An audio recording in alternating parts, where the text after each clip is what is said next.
Halo,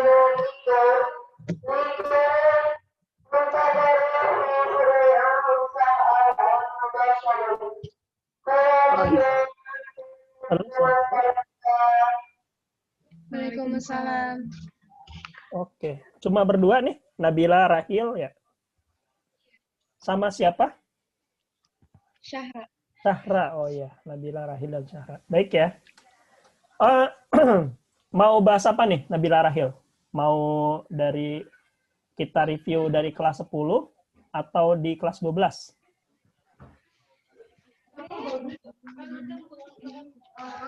Pak, kita ada soal PSN. Ini tentang PSN fisika kan ya? PSN apa ya? Buat perlombaan gitu. Oh, mudah-mudahan saya bisa ya. Coba kamu share deh. Iya, kita ada filenya gitu, Pak. Gimana kalau kita kirim lewat email aja? Coba. Email Bapak apa? Bentar, saya... Ke aku aja, ke WA aku. Oh iya, oke. Ya, Kakak ada lagi di sini. Ya udah, boleh.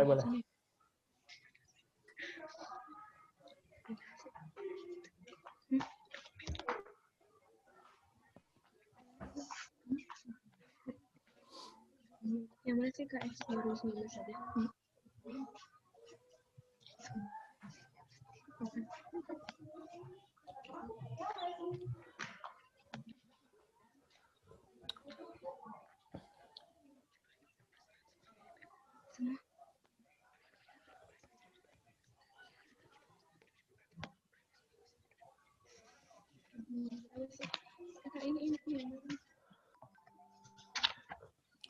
15 sama.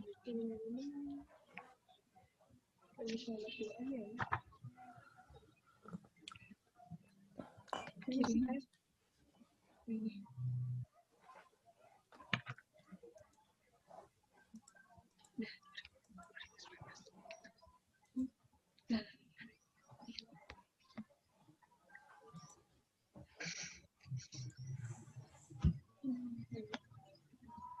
Udah kekirim ya, Bu? Udah.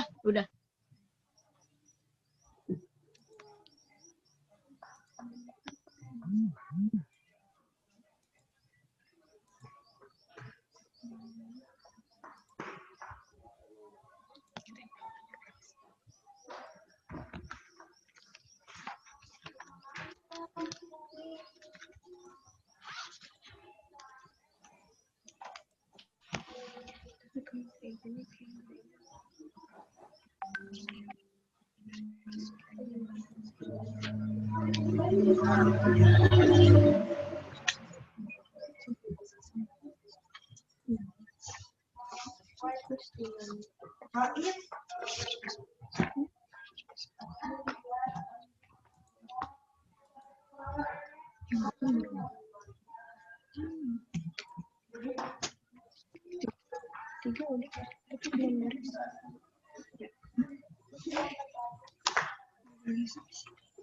Emang diinginkan kamu itu. Tiga.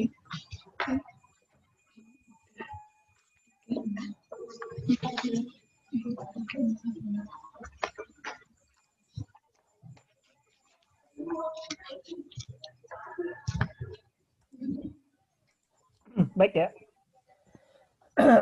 Nomor 1, ada gas nitrogen 2 kmol pada suhu 300, diisikan pada bejana pejal tertutup yang resisten terhadap panas ya katanya. Berapakah kalori yang dibutuhkan untuk meningkatkan suhu gas nitrogen menjadi 450 Kelvin ya? Oke, ini kan mencari kalor ya. Karena dia mencari kalor,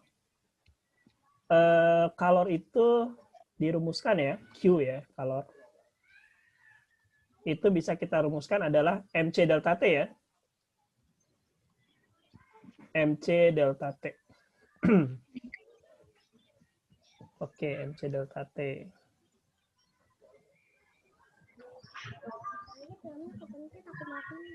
Iya. Oke. Nah, di sini katanya ada gas nitrogen, molnya 2 kmol ya. Molnya ada 2 kmol. Suhu awalnya katanya 300 Kelvin ya. Suhu awalnya 300 Kelvin, kemudian suhu akhirnya dijadikan menjadi 450 Kelvin. Artinya perubahan suhunya berapa nih? 150 Kelvin ya. Kemudian kita harus cari ininya, apa namanya, kan di sini ada kalor jenisnya. Ini kita lihat aja satuannya nih. Ini kilojoule per kilomol Kelvin ya. Oke, kilojoule. Ini CV kalor jenis pada tekanan tetap, ini kalor jenis pada volume tetap ya. Nah, ini ada kalor pada suhu 300 disingkat pada bejana yang tertutup resisten. Berapakah kalor yang dibutuhkan untuk meningkatkan suhu gas nitrogen ya? Ini kita anggap aja ya. Ntar dulu, kita anggap aja kalau dia dipanaskan, ini kan CP ini kita pakai kalau dia dipanaskan pada tekanan tetap ya. CV dipanaskan kalau dia dipanaskan pada volume tetap gitu ya. Jadi ini tergantung prosesnya nih. Untuk yang ini, yang berapa kalori yang dibutuhkan untuk meningkatkan suhu gas nitrogen menjadi 450, kalau kita anggap ya, si gasnya ini katanya pejal tertutup ya. Pejal tertutup tuh artinya kan volumenya tetap ya. Pejal itu tuh artinya volumenya tetap. Pejal tertutup artinya volumenya tetap. Volumenya tetap. Ya, karena volumenya tetap berarti dia proses yang kita pakai adalah isohorik atau volume tetap ya. Maka kita pakai kalor jenisnya pada CV. CV itu apa? CV itu adalah kalor jenis pada volume tetap. Kalor jenis pada volume tetap. Gitu ya. Nah, sekarang kita lihat aja satuannya ya. Ini kita main satuan, kilojoule per kilomol Kelvin ya. Ya udah, berarti kita pakai M-nya ganti apa? Mol ya. M-nya kita pakai mol. Molnya berapa? 2 ya. 2 kilomol. Karena volume tetap kita pakai CV. CV-nya berapa? 21 kilojoule per kilomol Kelvin ya. Per kilomol Kelvin. Kemudian dikali delta T-nya berapa? 150. Oke, 150 Kelvin. Nah, ini tinggal kita coret aja. Kelvin sama Kelvin habis ya. Kilomol sama kilomol habis. Nah, sehingga kita punya poin yang key-nya adalah 2 kali 150, 300. 300 kali 21. 3 kali 1, 3. 3 kali 2, 6. 330. 300 kali 21. 300 kali 21. 6.300. Iya. Betul nggak? 300 dikali 21. Ya kan? 3, 6, 6. Iya, 6.300. Ya. Ya. Waalaikumsalam.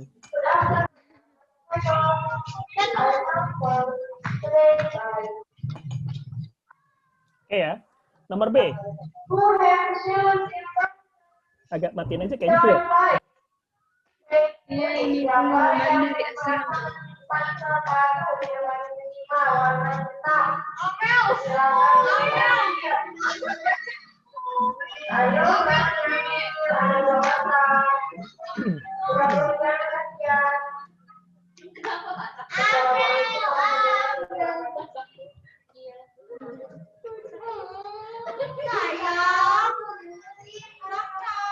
Oke ya, baik.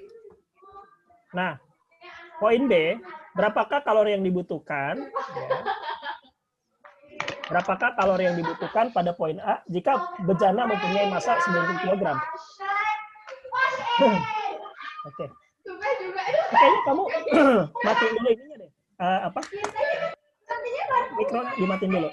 Di-mute dulu sebentar. Nah, sip. Nah, nanti kalau nggak bisa tinggal nanya. Nah, baik ya. Jadi kalau untuk poin B, ya, berapakah kalori yang dibutuhkan pada poin A jika bejana memiliki massa 90 kg dan terbuat dari aluminium? Berarti artinya di sini kalori yang dibutuhkan ada 2. Ya, pertama untuk manasin bejananya, kedua untuk manasin gasnya. Jadi kalau kita bicara poin yang B ini ada 2 nih berarti. Ya, ada 2 nih. Ada 2. Pertama kita kalorinya digunakan untuk manasin bejana, ya. kalornya digunakan untuk manasin bejana. Sorry. Nah, ini dia ya. Bejananya terbuat dari aluminium, gitu ya. Berarti otomatis, berapakah kalori yang dibutuhkan pada poin A jika bejana memiliki massa 90 kg? Berarti kalornya ada dua nih. Kalor dari siapa? Bejana, ya. Ditambah kalor dari siapa? Dari untuk manasin gas tadi. Untuk manasin gas tadi. Kalor untuk bejana ini kan tetap rumusnya MC delta T ya. MC delta T. Kalor untuk manasin gas juga tadi udah kita hitung ya. Sama aja gitu ya. Ini 6.300. Gitu ya. Berarti ini MC delta T-nya berapa nih? Massa aluminiumnya adalah di sebelah sini aja ya. Jadi massa aluminiumnya itu adalah 90 kg. Kalor jenis aluminiumnya nih ya 90 kg ya. Kita tulis dulu satuannya. Kalor jenis aluminiumnya 0,9 kilojoule per kilogram Kelvin gitu ya. Dikali delta T-nya pasti mengacu ke poin A dari 300 ke 450. Ya kan? Delta T-nya ganti 150. Ditambah gasnya 6.300 kilojoule. Ya kan? 6.300. Nah, ini tinggal kita hitung ya. Kita coret aja, ini kan Kelvin ya. Bentar. Sebentar, di sini kan Kelvin. Nah, ini ditambah 6.300 kilojoule. Ya kan? Ini kita coret aja kilogram sama kilogram habis ya. Kemudian ini Kelvin sama Kelvin habis tuh ya kan. Sehingga kita punya 90 dikali 0,981 ya. 81 ya dikali 150 ya. 90 kali 90 kali 0,981 81 kali 150 kali 150 ya. 5 8 kali 5 40 ya kan? 1 8 5 1 12 nolnya 1. 12.000 ya. 12.150 ditambah 6.300. Jadi totalnya adalah 12.150 ditambah 6.300. Kita jumlahin aja 0,5481. Berarti 18.450 kilojoule. Oke, Nabila Rahil ya dan Syah Jahra ya.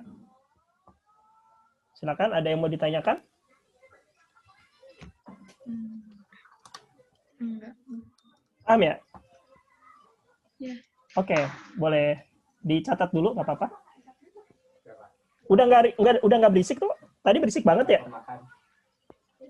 Ya, ada pengumuman. Oh iya, sekarang udah nggak berisik.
Sudah, Pak.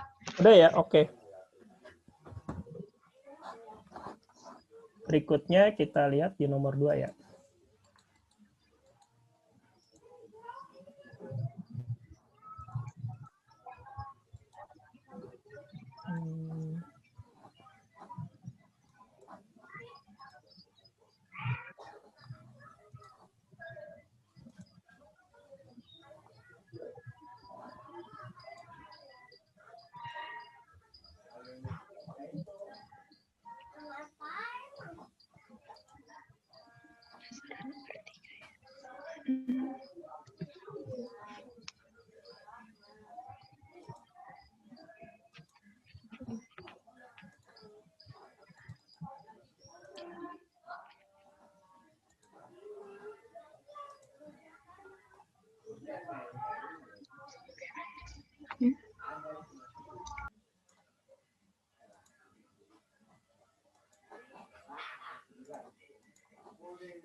Oke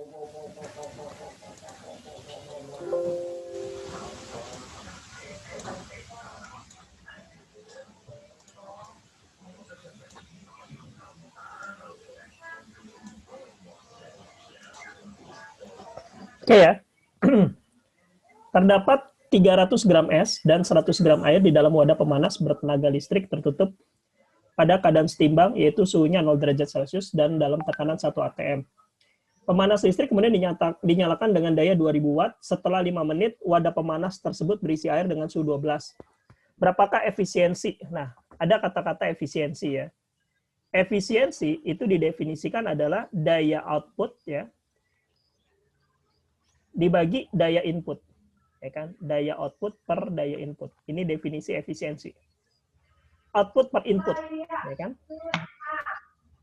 Outputnya, ya, inputnya ini dari listrik ya. Inputnya kan listrik ya. Inputnya tuh listrik. Outputnya panas ya. Outputnya kalor, ya kan? Outputnya adalah kalor ya. Berarti dari sini kita bisa bisa kita cari ya. Pertama untuk mencari daya inputnya dari listrik udah ada nih. Daya listriknya 2000 watt ya kan. Daya listriknya 2000 watt. Atau bisa juga kita pakai gini ya. Kita bukan pakai daya tapi energi ya. Kita pakai energi. Kita bisa pakai energi output per energi input ya. Energi output per energi input. Outputnya inputnya dari listrik, outputnya panas. Dari energi outputnya energi listrik, ya kan? Energi outputnya energi listrik. Energi listrik apa? Daya dikali waktu. Outputnya kalor. Kalornya apa tuh? Kalornya digunakan katanya terdapat 300 gram es dan 100 gram air di dalam wadah pemanas bertenaga listrik pada keadaan setimbang, suhunya 0 dan dalam tekanan 1 atm. Pemanas kemudian dinyalakan dengan daya 2000 watt. Setelah 5 menit, wadah pemanas berisi air dengan suhu 12 derajat Celcius. Artinya di sini begini. Artinya si es ini yang tadinya suhunya 0 derajat bakal mencair menjadi air 0 derajat ya. Kemudian dia bakal apa? Dia bakal menjadi air yang suhunya berapa? Menjadi air yang suhunya 12 derajat ya. Kemudian juga si air yang ini kan yang si es 300 gram ya. Ini si es 300 gram. Nah, kemudian nanti si air yang 100 gram yang suhunya 0 derajat ya. Nah, kemudian ada lagi air yang 100 gram yang suhunya air yang 0 derajat ya. Air 0 derajat yang masanya 100 gram nanti juga ketika dipanaskan suhunya menjadi 12 ya. Suhu akhirnya menjadi 12. Berarti energi kalornya ada 3. Pertama dari sini, dari esnya, Q1, Q2, kemudian dari airnya Q3. Gitu ya. Energi kalornya ada 3. Kita hitung dulu nih, Q-nya ya. Energi kalornya kita hitung dulu. Karena outputnya kalor, ya. Output per input ya. Cari dulu kalornya ada 3, yaitu Q1 ditambah Q2 ditambah Q3 ya. Q1 ditambah Q2 ditambah Q3. Q1-nya melebur ya. Melebur rumusnya apa? M kali L. Kalor untuk melebur rumusnya massa dikali kalor lebur gitu ya. Kalau suhunya naik MC delta T. Suhunya naik MC delta T. Nah, ini juga sama naik nih Q3 MC delta T juga. Gitu ya. Tapi kalau proses Q1 dan Q2 pakainya S. Ya kan? Tapi kalau proses yang Q3 pakainya massa siapa? Massanya air, gitu ya. Atau boleh saya bikin begini. Ini yang S ya. Ditambah ini yang air. Oke ya. Yang S dulu ya, kita hitung ya. Yang S 300 gram ya. 300 dikali kalor lebur S-nya berapa di sini? 80, ya kan? Kita hitung dulu. Ditambah 300 dikali kalor jenis airnya udah ada tuh 1 ya. Dikali 1, dikali perubahan suhunya dari 0 ke 12, 12. Ditambah yang Q3 masanya 100 gram. Ya kan? Q3 punyanya si air ya. 100 dikali kalor jenisnya 1, ya kan? Perubahan suhunya dari 0 ke 12, 12. Ya. Oke, kita hitung. 8 kali 3, 24.000, ya kan? ditambah 3 kali 12, 3.600, ditambah 1.200. Nah, berapa tuh jadinya? 24, 28.800. berapa? 28.800 ya? 3 tambah 1, 4. Ya benar-benar. 28.800. Oke, ini kita baru dapat Q-nya ya. Kemudian cari W-nya. Oh, sorry, ini masih kalori, maaf. Ini satuannya masih kalori. Ubah ke joule. Ya, ubah ke joule nanti ya. 28.800 dikali berapa? Dikali 4,2 joule ya? Iya, udah. Nanti aja dihitungnya belakangan. Sekarang kita cari ininya. Energi outputnya dari listrik ya. Oh, inputnya dari listrik, yaitu P kali T. P-nya 2000, ya. P-nya 2000. T-nya berapa? T-nya 5 menit, ya. 5 menit berapa detik? 5 menit 300 detik ya. 300 detik. Iya, dikali 300. Berapa tuh? 6. Oke, dah aman. Baru masukin efisiensinya adalah input, output per input. Outputnya kalor. Kalornya ini ya. 28.800 dikali 4,2 dibagi berapa? Dibagi 600.000. Nah, ini hitung coba. Ya, hitung dulu. Coba hitung dulu.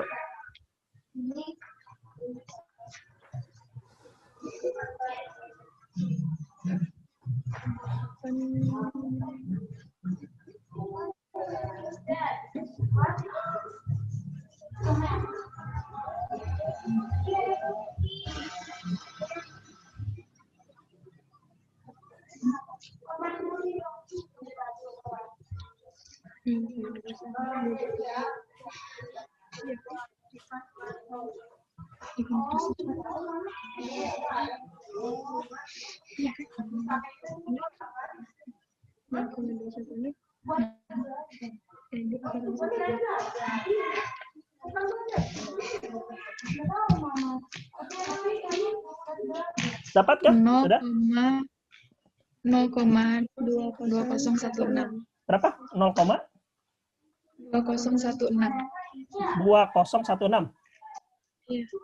Nah, ke persen kali 100%. 20,16%. Iya. Kali 100% aja.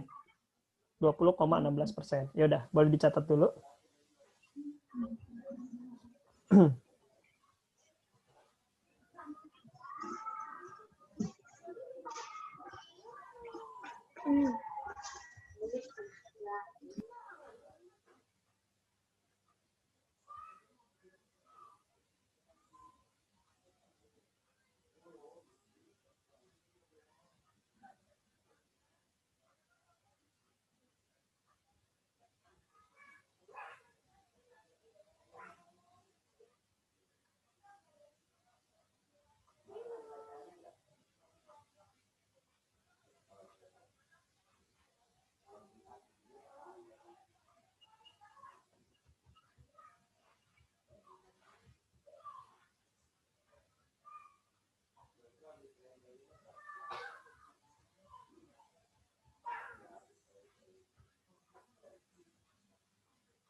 Sudah, Pak. Udah ya? Oke. Oke ya. Oke, nomor 3-nya nanti dulu ya. Saya pemecahan matematiknya belum dapat. Bentar ya. Kita lanjut ke nomor 4 dulu aja. Sekalian saya cari nanti. Nomor 4 dulu ya.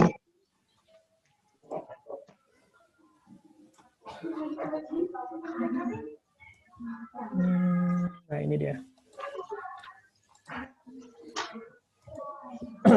Nomor 4. Kamu di sekolah udah belajar listrik statis belum? Sudah. Udah, Tapi ya? baru banget. Baru banget ya? Nah, ini karena ini tentang listrik statis nih.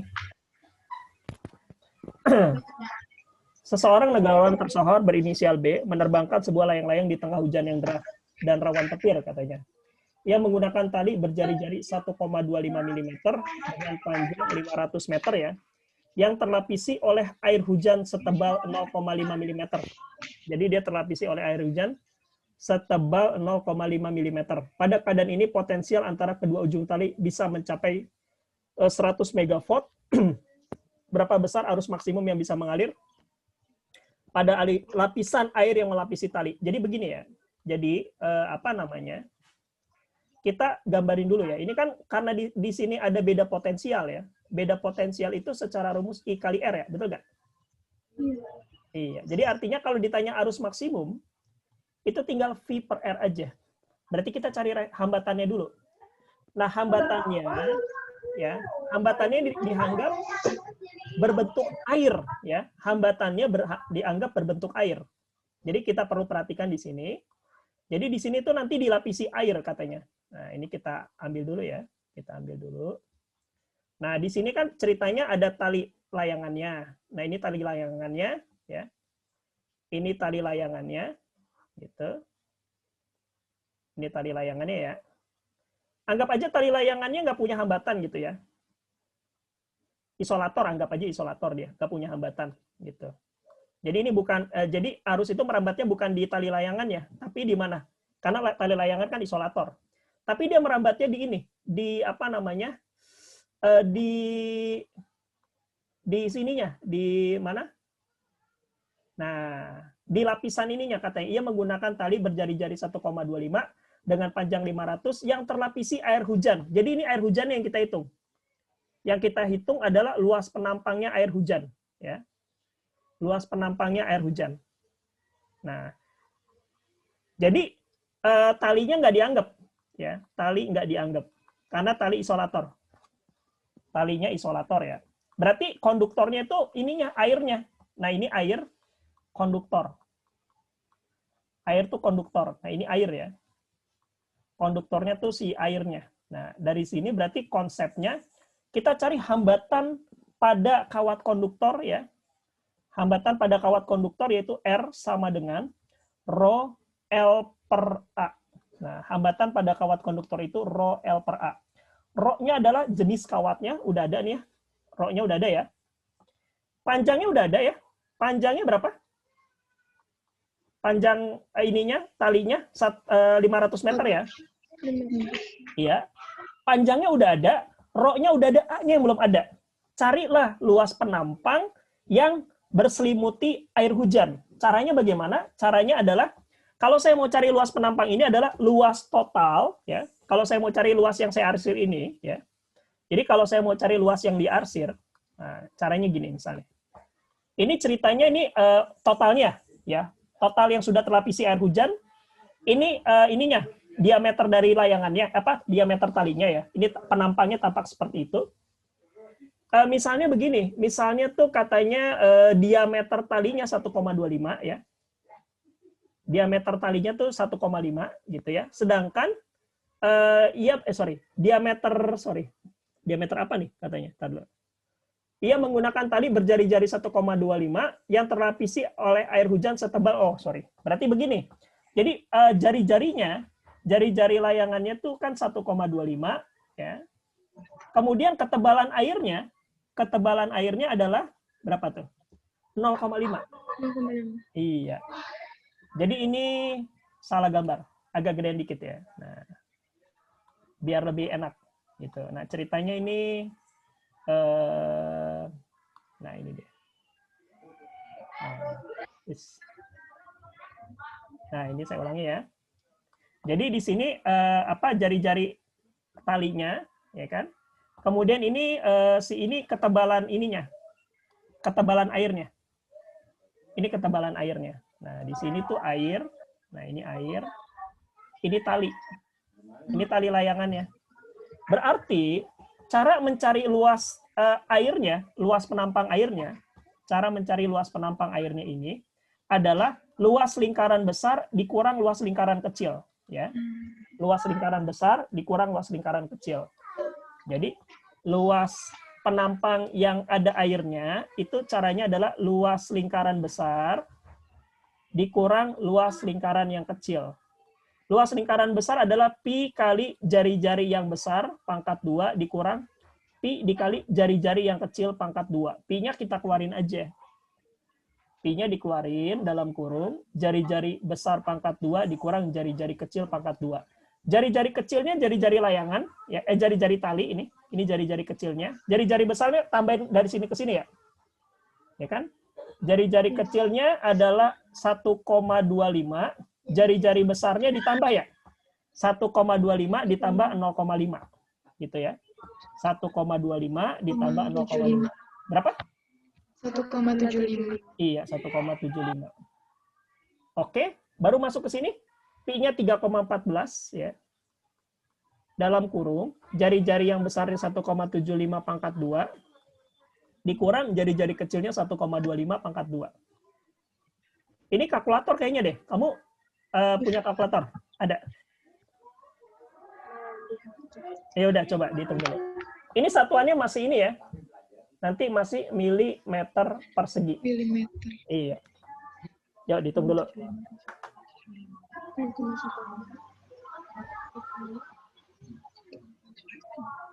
Kuadratnya.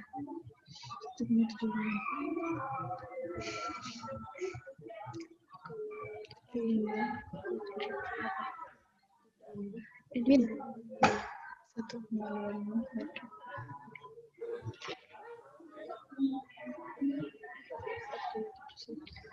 4,71.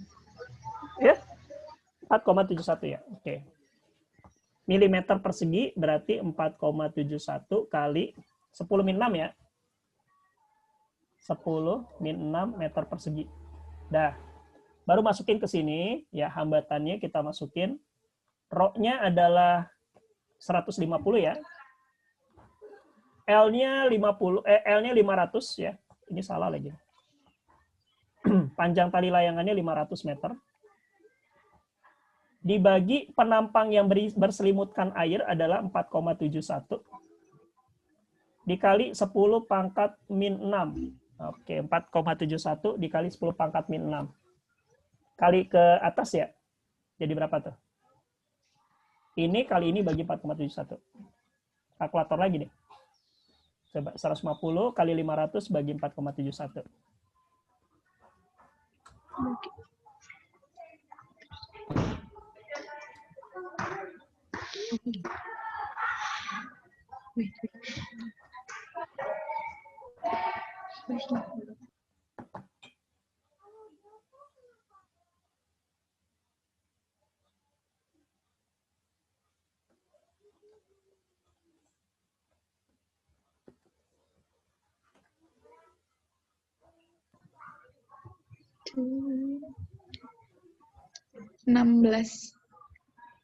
Ya. 16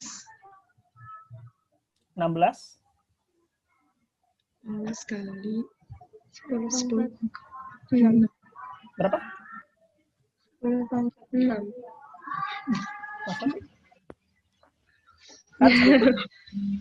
150 dikali 500. 75.000 ya, bagi 4,71. 16.000 16.000. 16.000 ya. Iya, Oh, iya, 16.000. Berarti 16 kali 10 pangkat 9 ohm. Nah, masuk ke sini ya. iya. Nah, baru masuk ke sini. I sama dengan tegangan maksimumnya berapa? 100 megavolt. Jadi 100 dikali 10 pangkat 6 volt ya. Gitu ya. Berarti 100 dikali 10 pangkat 6 volt dibagi resistornya, hambatannya 16 kali 10 pangkat 9 ampere. Nah, ini 100 bagi 16 berapa tuh? 6,25 ya? 6,25 dikali 10 pangkat min 3 ampere. Dah. Itu dia. Jadi itu harus maksimumnya ya. 6,25 mili ampere kalau dibilang ke mili.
Sudah, Pak. Sudah ya? Baik.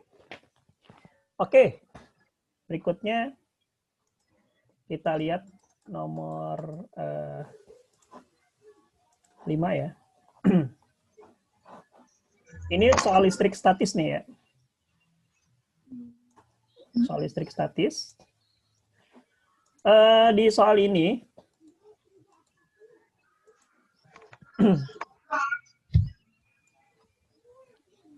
kita baca dulu ya. Sepotong pecahan kaca bermassa 5 mg dan bermuatan 2 mikro pertanyaannya, berapakah besar medan listrik untuk menahan pecahan kaca agar terapung di udara? Jadi ceritanya di sini ada pecahan kaca ya. Ada pecahan kaca tapi punya muatan. Muatannya muatan positif. Positif berapa? Positif 2 mikrokolom katanya. Ya kan? Nah, pastinya si pecahan kaca ini punya berat ya. Beratnya arahnya ke arah bawah, ya kan? Beratnya pastinya ke arah bawah. Gitu. Beratnya pastinya ke arah bawah. Nah, supaya dia bisa mengapung, maka harus ada gaya listrik. Arahnya kemana? Arahnya ke atas, gitu ya. Berarti harus ada gaya listrik arahnya ke atas. Nah, ini dia. Nah, bagaimana supaya dia terapung? Berarti syaratnya yang ke atas harus sama dengan yang ke bawah. Atau bisa kita katakan, kalau dia mau terapung, syaratnya resultan gayanya sama dengan 0. Gitu ya. Resultan gayanya harus sama dengan 0. Artinya apa? F min W harus sama dengan 0 atau F-nya harus sama dengan W. Nah, F listrik apa sih? Gaya kolom ini dirumuskan, ya. Gaya kolom. Udah belajar kan gaya kolom ya? Apa rumus gaya kolom? Kakiku per R kuadrat. Q1, Q2 per R kuadrat ya? Oke. Kalau gaya medan listrik apa? Kaki per R kuadrat ya? Kaki per R kuadrat. Kalau medan apa? Kaki per R kuadrat ya? Kaki per R kuadrat. Jadi ada nggak hubungan F dengan E? Ada. F sama dengan apa? Eki, betul nggak? Eki. Ya kan? Eki ya? Iya. Udah, ganti. Jadi di sini apa? Eki sama dengan MG. Berarti mau cari E-nya sama dengan apa? M kali G dibagi Q. Ya. M-nya berapa? M-nya itu diketahui 5 mg masih ya. 5 mg ubah ke kilogram. 5 kali 10 pangkat min 3 kilogram gitu ya. Kemudian Q-nya berapa Q-nya? 2 mikro. 2 kali 10 pangkat min 6 kolom ya. Maka masuk ke sini M-nya 5 kali 10 min 3 dikali gravitasi bumi 10 dibagi Q-nya adalah 2 kali 10 pangkat min 6. Ya kan? 2 kali 10 min 6. Ya, udah. Kita coret ya. Kita coret dulu nih. 10 bagi 2. 5 gitu ya. Kemudian 5 dikali 5, 25. 5 dikali 5, 25. Dikali, ini min 6 naik ke atas. 6 sama min 3. Jadi 10 pangkat 3 satuannya Newton per kolom. Dah, selesai. Paham ya? Yuk.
Sudah, Pak. Udah ya? Oke. Berikutnya, Mungkin kita bingung.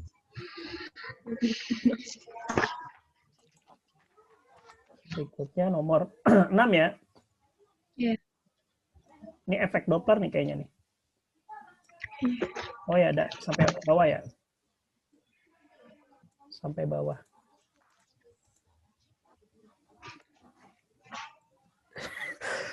Alhamdulillah Rabbil Alamin.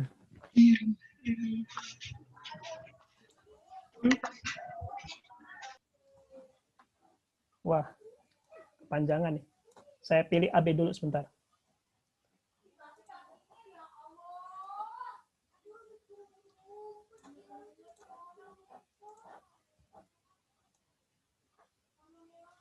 Oke ya.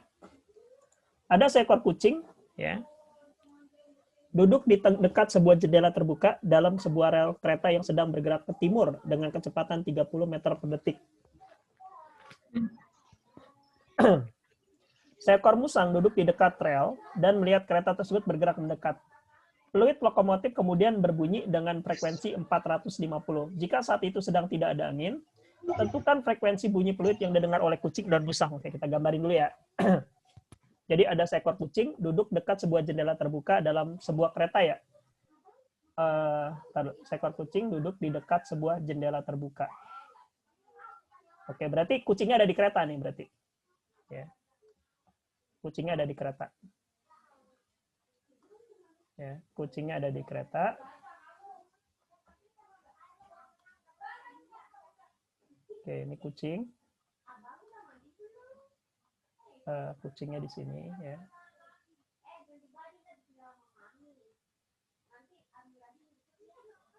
Oke.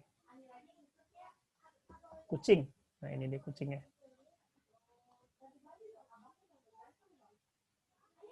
Seekor kucing duduk di dekat sebuah jendela terbuka dalam sebuah kereta yang sedang bergerak ke timur ya. Ke timur berarti ke kanan. Oke. Kecepatannya 30 meter per detik ya. Seekor musang sedang duduk di dekat rel dan melihat kereta tersebut bergerak mendekatinya ya. Berarti di sini ada seekor musang ya. Ada musang ya. Oke, ini musang. Oke, ini musang. Kemudian peluit lokomotif kemudian berbunyi dengan frekuensi 450.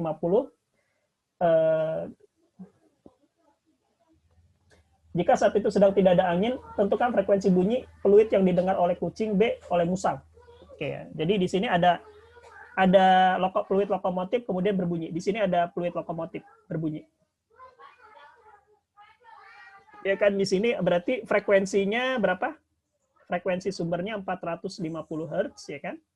Berapakah frekuensi yang didengar kucing dan berapakah frekuensi yang didengar musang, ya kan? Apa sih rumus efek Doppler? Nah, ini dulu deh. Efek Doppler. Frekuensi yang didengar oleh pengamat, rumusnya apa? V plus minus IP, betul, per V plus minus Vs kali Fs ya? Kali Fs. Betul. Kali Fs. Nah, sekarang begini. VP kapan plus kapan min ya? VP kecepatan pendengar ya. Kecepatan pendengarnya. Pendengarnya ini bisa plus bisa min, ya kan? Plus kalau apa? Kalau pendengar mendekat ya, mendekati sumber ya. Pendengar mendekat, min kalau pendengar menjauh ya. Menjauhi sumber maksudnya. Min kalau pendengar menjauh. Menjauhi sumber ya. Menjauhi sumber.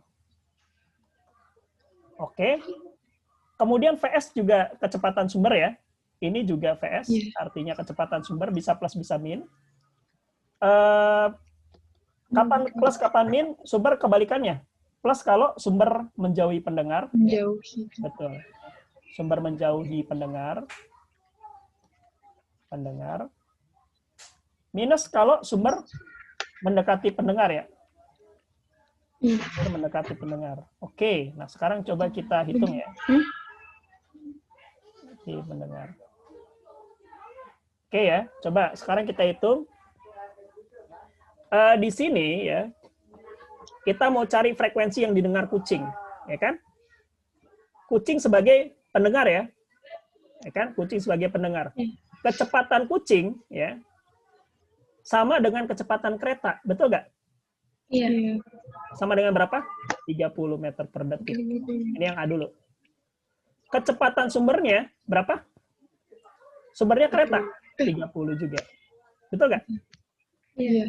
Oke. Sekarang kemudian apa lagi? Kecepatan bunyi di udaranya berapa? 300. Diketahui di bawahnya. Oh, berapa? 300? Nggak ada. Ada sih. Oh iya, 330 meter per sekon. Berapa? 330 Oke, meter per sekon. 330. Oke, udah. Sekarang kita hitung ya. Berarti frekuensi yang didengar, rumusnya apa? V, berapa V-nya? 330. 330, gitu ya. Nah, ini apa namanya? Kalau lihat dari gambarnya nih ya, kalau lihat dari gambarnya kan berarti kecepatan pendengar dan apa? Kecepatan pendengarnya kucingnya ya, ini kucingnya. Sama ya? Dia sama dengan sumbernya nih. Ini kalau gitu berarti ya pendengar mendekati sumber kan ya? Benar nggak? Iya. Iya, berapa tuh? Berarti ditambah 30. Terus 330, ini sumbernya kan? Iya. Sumber menjauhi pendengar. Betul nggak? Plus juga kan? Iya. Sumber menjauhi kucing ya kan? Plus juga. Dikali berapa Fs-nya? 450. Berarti jawabannya berapa? 450. Betul. Jadi ternyata tidak terjadi Doppler pada kucing. Kucing tidak terjadi Doppler. Dia merasakan frekuensi yang sama dengan sirinenya. Tidak mengalami efek Doppler. Sebaliknya musang pasti mengalami. Nah, musang kamu yang cari. Ayo. Musangnya kamu yang cari ya. Ini musang berapa? Musang sebagai pendengar nih. Kalau yang B musang. Berapa kecepatan musangnya? 0 ya? 0. Sumbernya mendekati musang nggak? Iya. Iya. Berarti nanti tandanya di sini apa? Min ya? Iya. Iya. Berarti sumbernya 30. Ya, dihitung dulu ya. Silakan. Yang B-nya kamu yang hitung.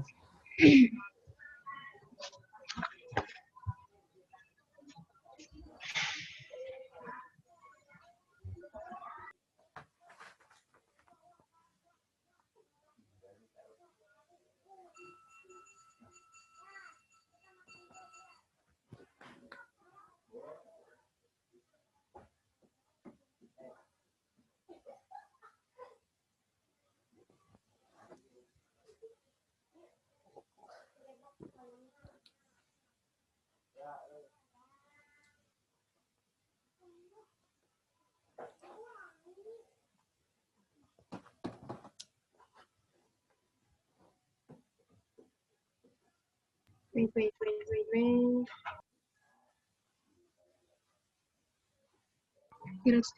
kali 45 bagi 30. Bagi 495. Berapa? 495. 495. 330 dibagi 300 dikali 450. Betul? Ya. Yang ini jawabannya berapa? 495. Oke. Silakan. Boleh di apa? Gambar dulu kucing sama musangnya ya. Boleh digambar dulu kucing sama musangnya.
Sudah, Pak. Udah, oke. Yang B sekarang, ya saya nggak ini lagi ya, langsung aja saya hapus. Yang B, nih saya hapus aja di sini. Bukan yang B, yang C ya, sorry. Maaf, yang C. Yang C kalau ada angin bertiup ya. Angin bertiup. Yang C kalau ada angin bertiup.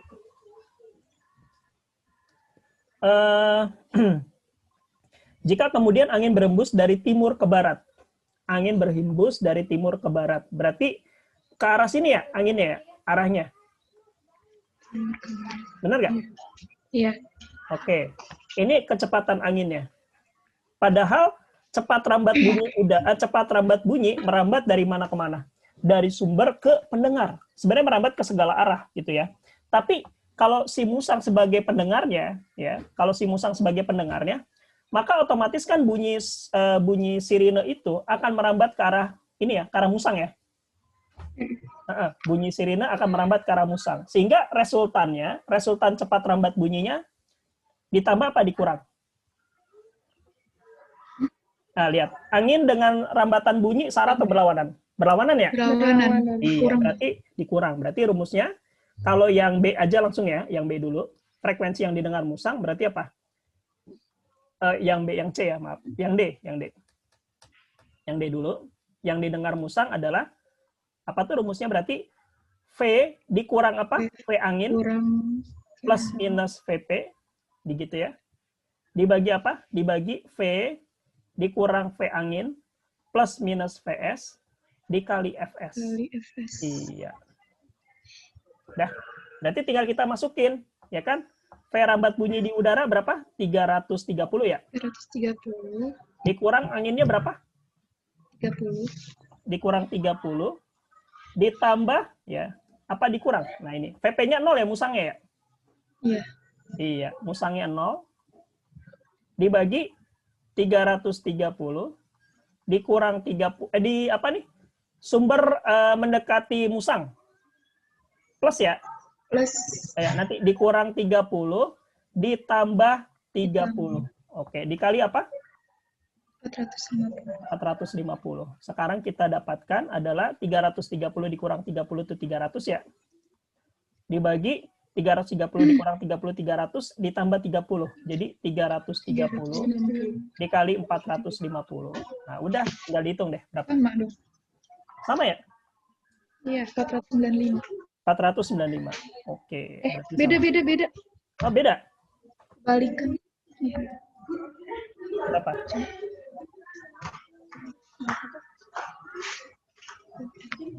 Ini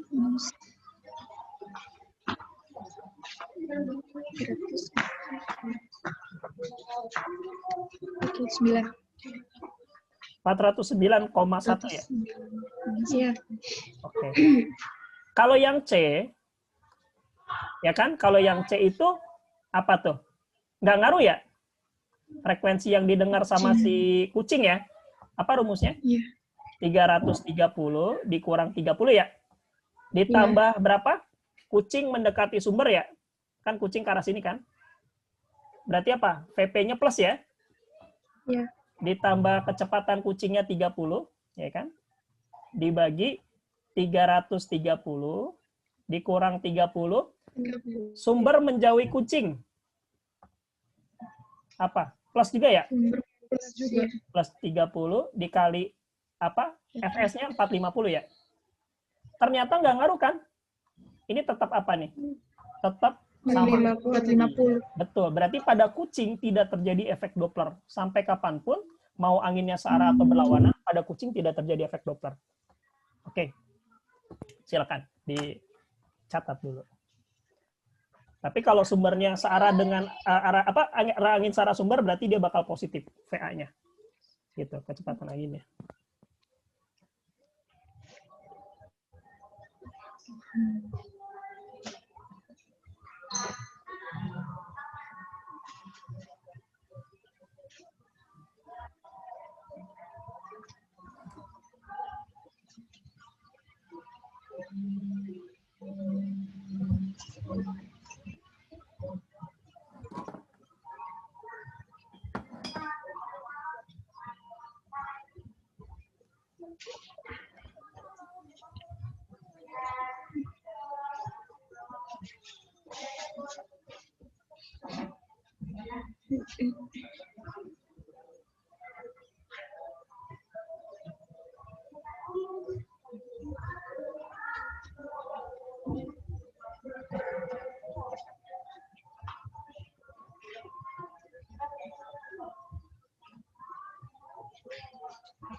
Sudah, Pak.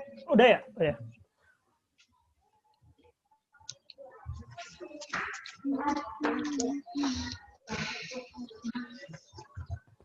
Oke ya, baik. Berikutnya nomor 7 ya. Nomor 7.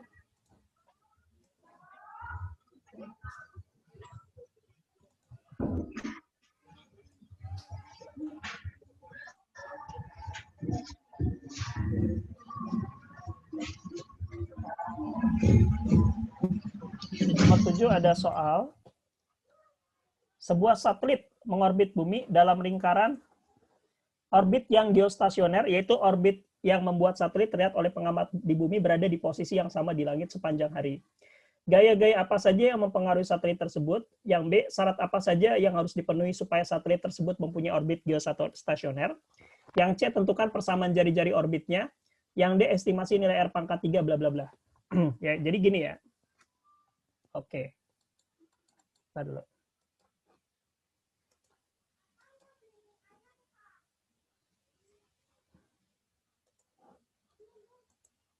Oke ya, jadi gini.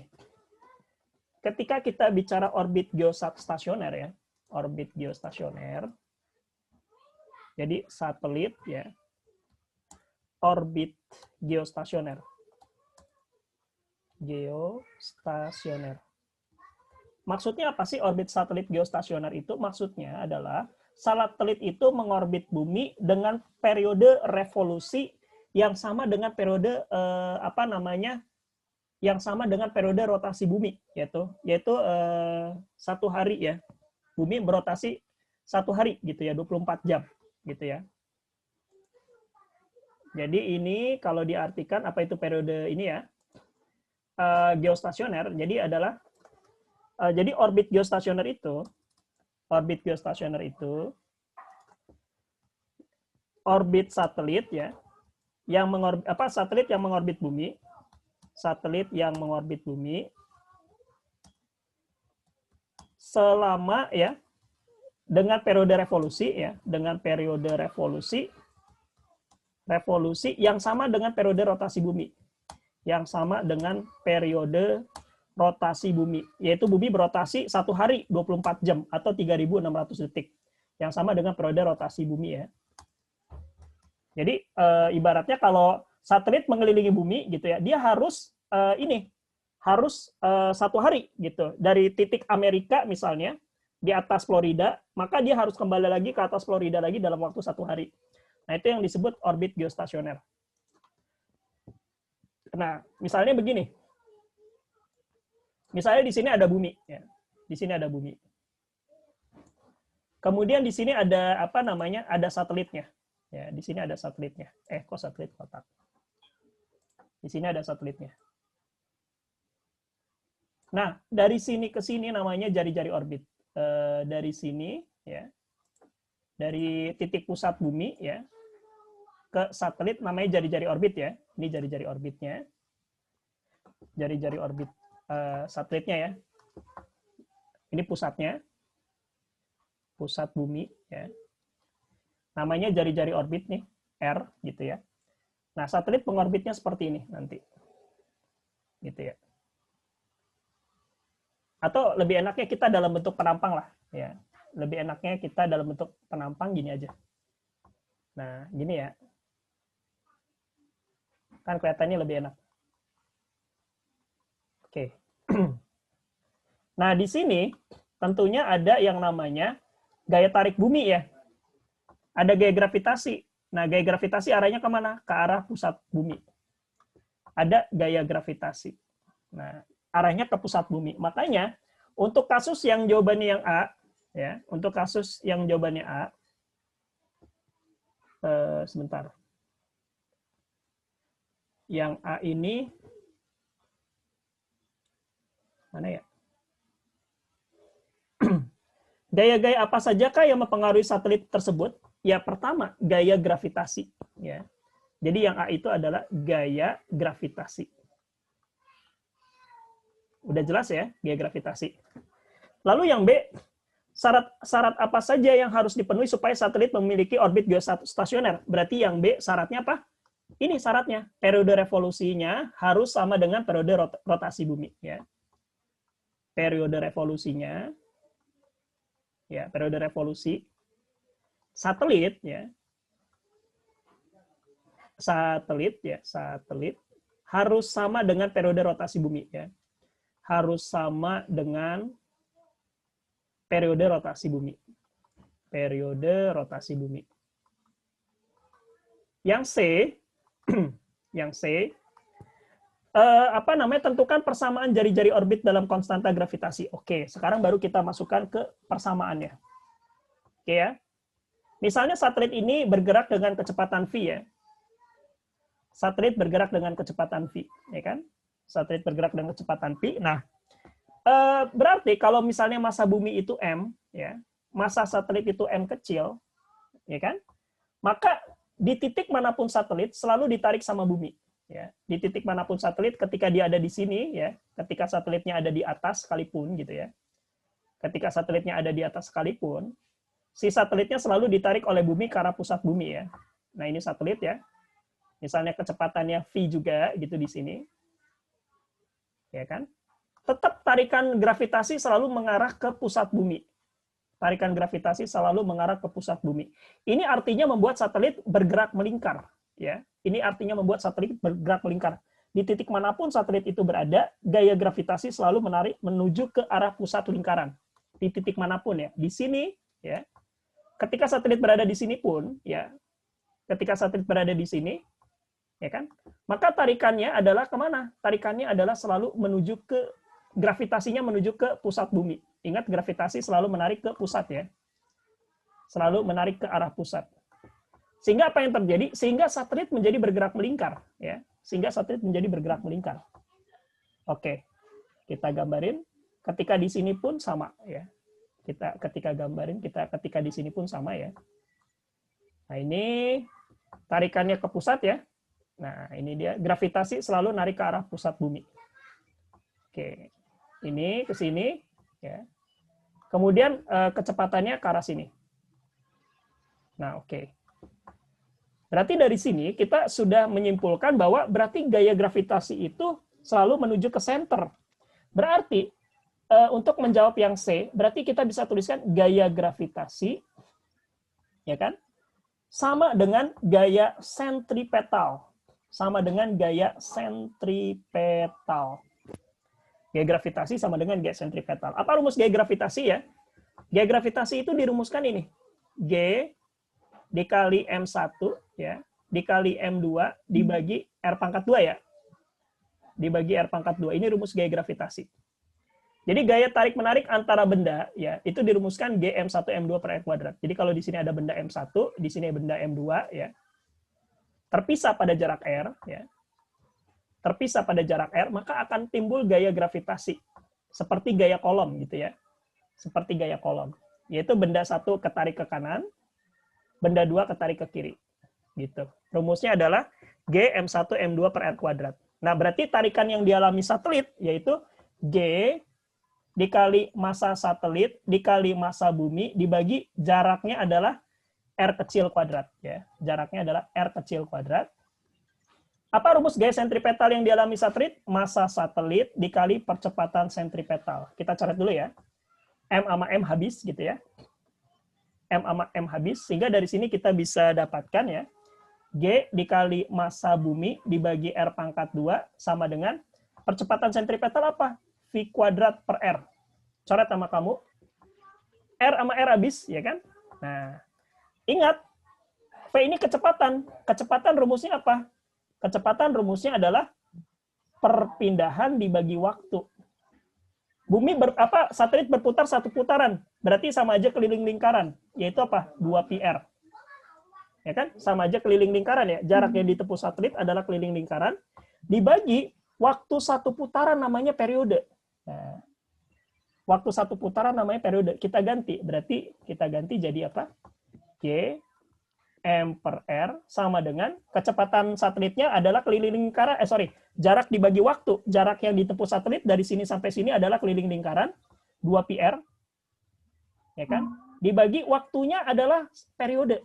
Nah, periodenya berapa? Periodenya 24 jam atau 24 dikali 3.600 ya, periode rotasinya kan. Periode revolusinya di stasioner harus sama dengan periode rotasi bumi gitu ya. Pangkat 2. Pangkat 2. Sehingga kita punya nilainya Gm per R sama dengan 2pi dipangkatin 2, 4pi pangkat 2 ya. R dipangkatin 2, R pangkat 3. T dipangkatin 2, R dipangkatin 2, T R pangkat 3. R pangkat 2. R pangkat 2, T dipangkatin 2, T pangkat 2. Kali silang ya. Berarti T pangkat 2 sama dengan ya, T pangkat 2 sama dengan 4pi pangkat 2 dikali R pangkat 3 dibagi apa? Dibagi GM. Iya, ini dia. Jadi M-nya massa siapa? Massa bumi ya. M-nya massa bumi. M besar soalnya. R-nya apa? R-nya adalah jari-jari orbit satelitnya. T-nya apa? T-nya periode revolusi. T-nya adalah periode revolusi. Nah, ini T-nya adalah periode revolusi itu. Oke, itu yang C ya. Tentukan persamaan jari-jari orbit. Oh, ini ditanya R-nya. Oh, bukan T-nya. Ya udah tinggal dibalik ya. Tentukan persamaan jari-jari orbit katanya. Kita ganti. Ini diminta R-nya katanya. Ya kalau diminta R-nya tinggal gimana? Dibalik aja ya. Dibalik aja, jadi R-nya sama dengan apa? Gm kali T kuadrat per R pangkat 3 sama dengan GM T kuadrat ya? Iya, Dibagi apa? 4V kuadrat. Iya, ini dia. Nah, itu dia. Dapat yang C.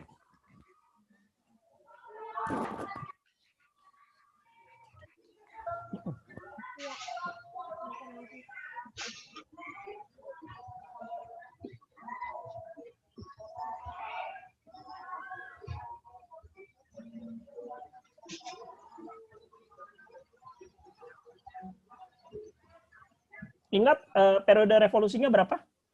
Periode revolusinya 1 hari 24 jam. Berapa detik? Berapa detik? 3.600. Iya. Kok 24 jam 3.000? 24 kali 3.600 ya. 24 kali 3.000. Iya. Jadi kalau kamu ditanya ya tinggal kaliin aja 24 kali 3.600 detik. Nah, ini periodenya.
Udah, Pak.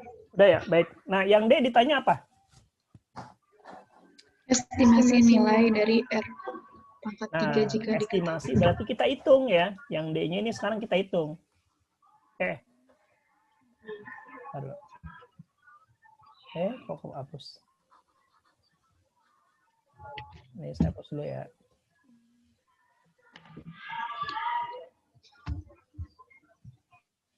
Oke. Karena ditanya estimasi ya. Oke, sekarang kita hitung. Nah, M-nya ini kan massa bumi ya. Ya kan? Yang D ini berarti massa buminya berapa sih? Bumi itu punya massa 6 kali 10 pangkat 24 kg, ya kan? Kemudian periode revolusinya berapa?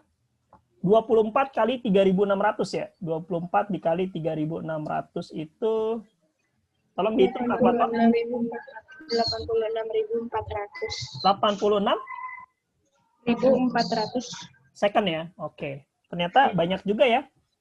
Dalam satu hari itu ada 86.400 detik. Gak kepikiran saya. Nah, yang ditanya R-nya ya kan, masukin R pangkat 3-nya sama dengan ya. G-nya berapa sih? Tetapan gravitasi ada kan di soal dikasih tahu berapa? 6,67 kali 10 pangkat min 11 ya. Bentar dulu. Ada kan? Oh, massa buminya 10 pangkat 24 katanya. Ambil perkiraan massa buminya 10 pangkat 24. Masukin ya. 10 G-nya berapa? 10 pangkat min 11 ya? Iya. Iya. Kemudian massa ininya, massa buminya berapa? 10 pangkat 24 ya. Periode revolusinya berapa? 24 lagi. 86.000 pangkat berapa? 3 ya. Dibagi apa? Dibagi 4 dikali pi kuadrat. 3,14 dikuadratin 9,8. Oh, yang 86.400-nya pangkat 2 bukan? Oh ya, pangkat 2, salah. Oh ya, pangkat 2 dibagi 4 dikali pi kuadratnya 9,8. Buletin jadi 10 aja. Buletin jadi 10 aja. Berarti ini kan pangkat 3 ya? Berarti diapain? Di akar pangkat 3.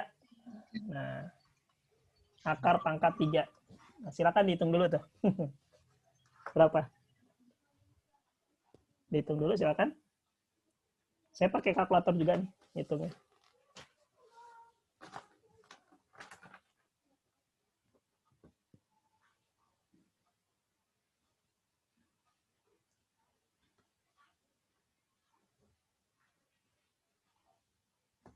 Um, 86.400 dikuadratin ya.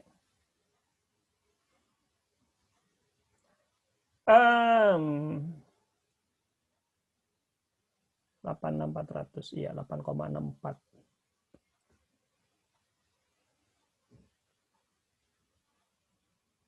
Bagi 4.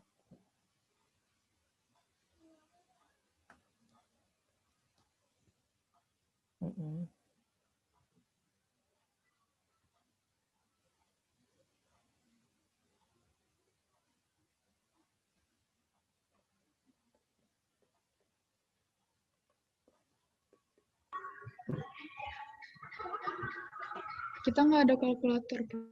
Oh ya udah, kita hitung. 24 sama min 11 jadi berapa? 24 sama min 11.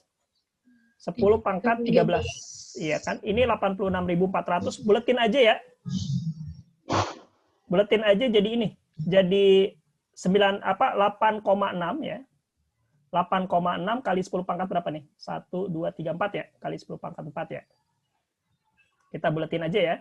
Jadi 8,6 kali 10 pangkat 4 ya.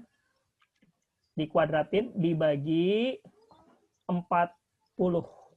4 kali 10 ya. 4 kali 10. Nah, ini kan akar pangkat 3 ya. Ini bisa dicoret nih. 13 sama 10 jadi 12 ya. Pangkatnya jadi 12 nih. Kan 10 pangkat 1 ya? Iya. Iya. Nah, ini jadinya, atau saya tulis dulu ya. Jadinya ini jadinya 10 pangkat 12. 8,6 dipangkatin 2 tuh berapa? Taruh. 8,6 dipangkatin 2. Bentar. Pangkat 2 ya. Kalkulator saintifiknya. 8,6 pangkat 2. 73,9, 74 lah ya. 74 ya. 74 kali 8,6 pangkat 2, 74 kali 10 pangkat 8 dibagi 4. Akar pangkat 3. Ya kan? 74 dibagi 4 itu adalah 18,5 ya. 18,5 ya kan? Dikali, ini saya hapus dulu ya. Saya hapus dulu sebentar. Saya hapus dulu. 18,5 ya. 18,5. Nah, 8 sama 12 jadi berapa nih? 20 ya? Iya. 10 pangkat 20 jadi 21. Jadi berapa?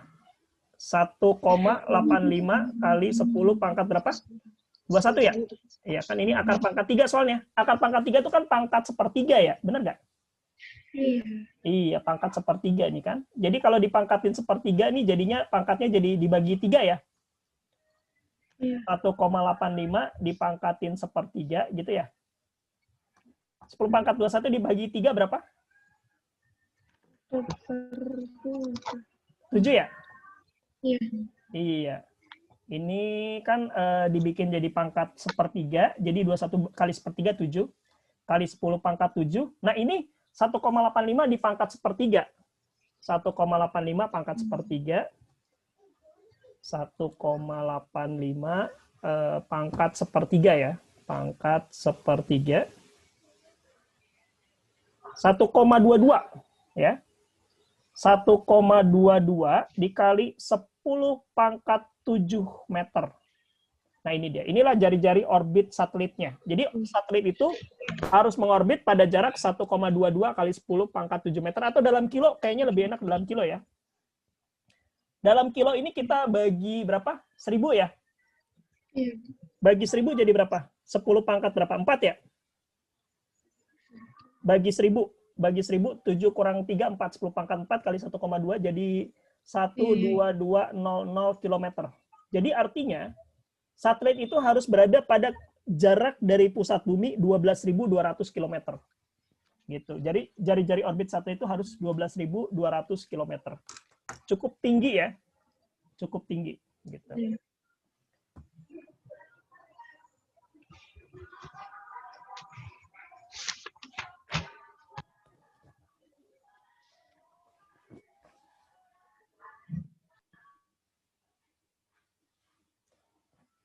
Emang boleh pakai kalkulator ya kompetisinya? Tahun ini boleh. Oh, tahun ini boleh. pakai Boleh. Iya, ini angkanya nggak enak banget hitungnya. Susah. Ini dua-duanya ikut kompetisi fisika? Iya. Aduh, hebat ya. Enggak juga. Kapan ininya, penyisiannya? 10 Oktober, insya Allah. Oktober, oh ya.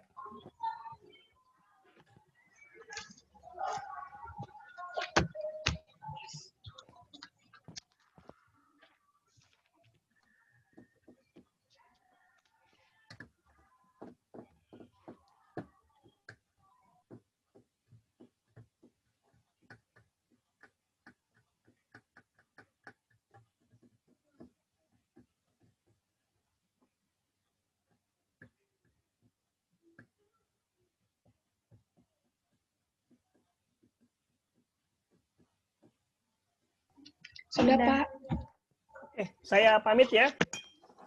Iya, Pak. Ya, Terima kasih Assalamualaikum banyak, warahmatullahi Pak. wabarakatuh. Ya, sama-sama. Waalaikumsalam.